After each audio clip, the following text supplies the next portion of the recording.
When it comes to heating your home, boilers and furnaces are the two most common systems. Both keep your space warm, but they work in very different ways.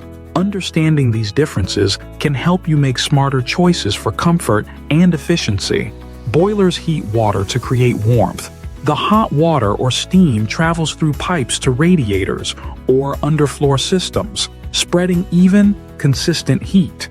Because water holds heat longer than air, boilers provide gradual, comfortable warmth and are often more energy efficient, especially with modern condensing technology.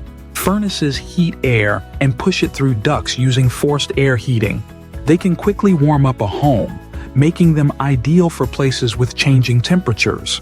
Furnaces are usually powered by natural gas, electricity, or oil, and can share ductwork with central air conditioning systems.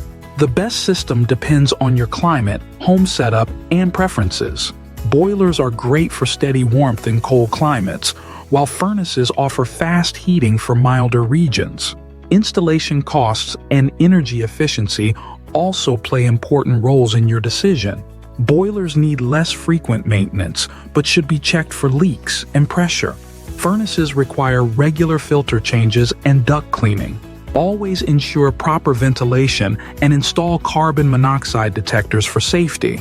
Understanding your heating system helps keep your home safe, efficient, and comfortable.